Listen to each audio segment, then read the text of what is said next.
பிரசித்தி பெற்ற மதுரை சித்திரை திருவிழாவின் 11ஆம் நாள் நிகழ்ச்சியான திரு தேரோட்டம் நடைபெற்று வருகிறது. இது பற்றிய மேலும் விவரங்களை தருகிறார் நமது செய்தியாளர் ரஃபீக் ராஜா. ரஃபீக் ராஜா, இந்த திருவிழா எத்தனை நாட்கள் நடைபெறுகிறது? கூடுதல் விவரம்.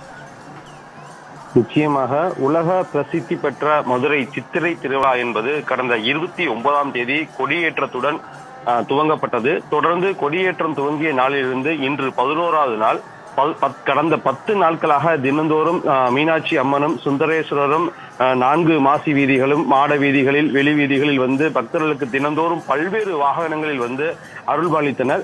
குறிப்பாக கடந்த 4 தினங்களுக்கு முன்பாக மீனாட்சிக்கு பட்டாபிஷேகம் நடைபெற்றது. பட்டாபிஷேக விழாவை தொடர்ந்து அடுத்த நாள் திக் விஜயம் என்று சொல்லக்கூடிய திக்கு விஜயம், அதாவது 4 மாசி வீதிகளுக்கு 4 திசைகளுக்கும் சென்றும் சுவாமியும் அம்மனும் அருள்பாலித்தனர். அதனைத் தொடர்ந்துதான் முத்தாய்ப்பாக மிகப்பெரிய கோலாகலமான ஒரு திருவிழா என்று சொல்லக்கூடிய திரு கல்யாணம் நேற்று அதிகாலை மீனாட்சிக்கும் சொக்கநாதருக்கும் நடைபெற்றது. இந்த நிகழ்ச்சியில் கலந்து கொள்ள பல்லாயிரக்கணக்கான பக்தர்கள் மதுரை மாசி வீதிகளில் முற்றுகையிட்டு அம்மனை தரிசித்து சென்றனர். அதனைத் தொடர்ந்துதான் இந்த முத்தாய்ப்பான நிகழ்ச்சிகள் இரண்டாவது நிகழ்ச்சியாக தேரோட்டம் என்பது தற்போது நடைபெற்று வருகிறது.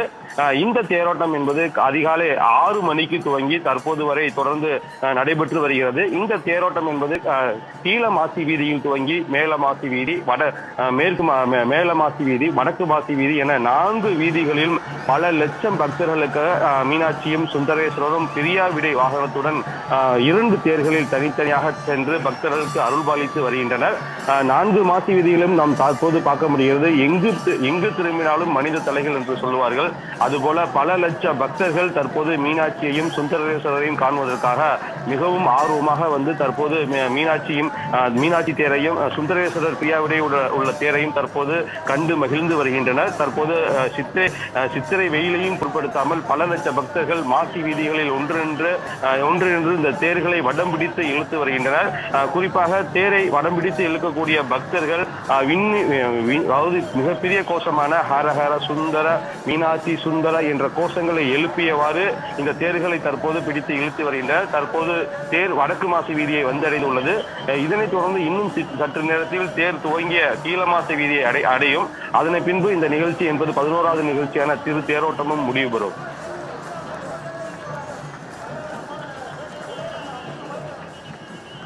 விரிவான தகவல்களுக்கு நன்றி ரஃபீக் ராஜா.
உடனுக்குடன் செய்திகளை தெரிந்து கொள்ள சன் நியூஸ் பெல் ஐகானை கிளிக் பண்ணுங்க.